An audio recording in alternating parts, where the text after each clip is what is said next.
চন্দ্রদল মোবারক দিয়ে শুরু হয়েছে।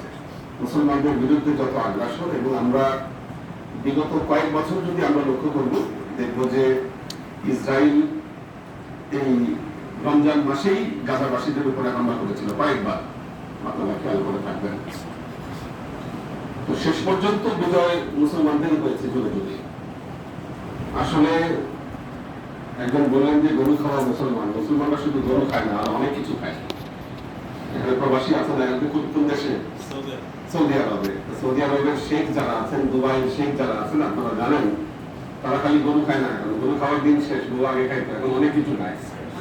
এবং অদ্ভুত বিষয় হলো, এমনকি রেড ওয়াইন এটাও এরা জায়েজ মনে করে যে রেড ওয়াইন এটা উপাদেয় খাবার, এটা হারাম হওয়ার কিছু নাই, এরকম একটা মতবাদ এদের মধ্যে প্রচলিত আছে। আর ইহুদি খ্রিস্টানরা যেভাবে এত কিছু হওয়ার পরেও আমরা ফেসবুকে লক্ষ্য করছি যে কিছু কিছু লোক অনবরত এখনো এই মুহূর্তে তারা বলতে চাচ্ছে আমেরিকা সঠিক কাজটাই করছে, ইরান ভুল। খেয়াল করবেন, আপনারা দেখবেন এই সমস্ত মৌলবীরাই এরাই ফতোয়া দিয়ে বলে, নাউজুবিল্লাহ বলে দিচ্ছি আগে, যে ইমাম হোসাইনি ভুল করছিল কারবালার ময়দানে। হ্যাঁ, উনি গেছে কেন? উনি গেছে কেন? ঠিক হয় না। তো আমরা নিঃসন্দেহে বুঝতে পারি যে এদেরই প্রেতাত্মাগুলো আজকে আমাদের সমাজে বসবাস করছে। এই ইয়াজিদেরই যার সন্তানগুলো যখন হক বাতিলের পার্থক্য আমাদের সামনে চলে আসে, তখন এরা জাগ্রত হয়ে যায়, এদের ফতোয়াবাজি শুরু হয়। এবং এই যে আমাদের এনায়েতুল্লাহ আব্বাসী, ওনার কথা বললেন আমাদের একটু আগে, উনিও ফতোয়া দিয়েছেন ইন্নালিল্লাহ করা যাবে না। বিদ্বেষ কোন পর্যায়ে গেলে, মানে কতটা গভীর পর্যায়ে গেলে, ট্রাম্প বললে ওনারা হয়তো শোক সভা করবেন, বা নেতানিয়াহু যদি আসলেই মারা যায় তো ওনারা অবশ্য করতে পারেন, আমার যেটা ধারণা আর কি, নেতানিয়াহুর দুঃখে।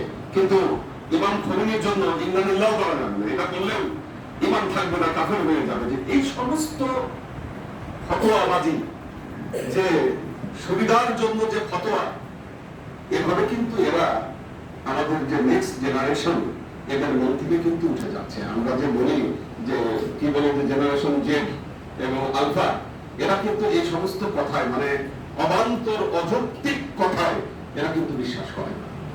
কারণ আপনি ইহুদি খ্রিস্টানদের সাথে আঘাত করবেন, মুসলমানদের সম্পদ কাফের মুশরিকদের হাতে তুলে দিবেন, আপনি নির্বিচারে মুসলমানদেরকে হত্যা করবেন, আপনি নিজে মাস্তানি করবেন, পৃথিবীর বিভিন্ন জায়গায় গিয়ে মানুষ হত্যা করবেন, মানুষ তুলে নিয়ে আসবেন, তারপরও আপনাদের বিরুদ্ধে কোনো কথা বলা যাবে না, তারপরেও আপনারা বলবেন যে আমরা শান্তি প্রতিষ্ঠার জন্য কাজ করছি, আর এই কথা আমাদেরকে চোখ বন্ধ করে বিশ্বাস করতে হবে।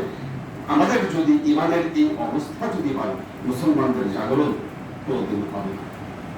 ইরান আজকে যে বিষয়টা দেখিয়েছে, আমি মনে করি দ্বিতীয় বিশ্বযুদ্ধের পর আজ পর্যন্ত কোন মুসলিম জাতি আজকে ইরানের মতো অ্যাক্টিভিটি আজ পর্যন্ত দেখাতে পারেনি।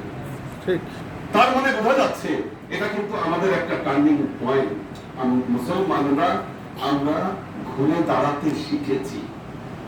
খালি দোয়া করা উচিত সবার, এই যাত্রায় যদি ইরান টিকে যায়, আল্লাহ যদি খালি তাদেরকে টিকায় দেয়। ধরেন যুদ্ধ হলে কিন্তু ক্ষতি দুই পক্ষেরই হয়, ইরানের ক্ষতি হচ্ছে অনেক, আমরা অনেক ক্ষয়ক্ষতি সেখানে হচ্ছে, কিন্তু যদি ইরান যদি এবার শুধু দাঁড়িয়ে যেতে পারে আল্লাহ আল্লাহ করে, তাহলে মনে করেন যে আগামী 20 বছরের মধ্যেই আপনি দেখবেন যে এই যে ভূমধ্য সাগরে আমেরিকার কিন্তু পতন অলরেডি হয়ে যাবে, এবং ওদের ভিত কিন্তু অলরেডি নড়ে গেছে, এই সাম্রাজ্যের ভিত নড়ে গেছে। কারণ পৃথিবীতে প্রমাণ হয়েছে আজকে আমেরিকার সাথে কিন্তু কেউ নেই। এর আগে ব্রিটিশ তারাও মুভ করেছে, ইউরোপ এদের সাথে মুভ করেছে, আসলে আমেরিকাকে ভয় পাইতো হুজুর। আর এখন কিন্তু মানে যেভাবে আমরা অবাক হয়েছি, ভয়টা কেটে গেছে, যেভাবে জবাব দিয়েছে, যে উপসাগরের প্রত্যেকটা ঘাঁটিতে তারা আঘাত করেছে এবং চোখে চোখ রাঙিয়ে তারা এখন পর্যন্ত জবাব দিয়ে যাচ্ছে। আমরা এদেরকে এই অবস্থাটা ধরে রাখি। তো ইমান এবং আধ্যাত্মিকতা, আসলে ইমাম খোমেনি, ডোনাল্ড ট্রাম্প এই জায়গাতেই ভুল করেছে, যে বেলায়েতে ফকির যে পাওয়ার এটা যে কি হতে পারে এটাকে পরিমাপ করতে পারে নাই। কারণ ইমাম খোমেনিকে সে সাদ্দাম হোসেন মনে করেছে, সে গাদ্দাফি মনে করেছে, এবং পৃথিবীর অন্যান্য শাসকদের মতো সে ইমাম খোমেনিকে মনে করেছে। কিন্তু ইমাম খোমেনি আসলে গাদ্দাফি নয় আর অন্যান্য শাসকদের মতো শাসক নয়, কিন্তু আল্লাহর ওয়ালি। আমরা 2008 সালে খুব কাছ থেকে দেখছি। আমরা ইমাম খোমেনিকে দেখেছি, আমরা একই স্টেজে বসেছিলাম। আমিন ভাইও ছিলেন ওই একই প্রোগ্রামে।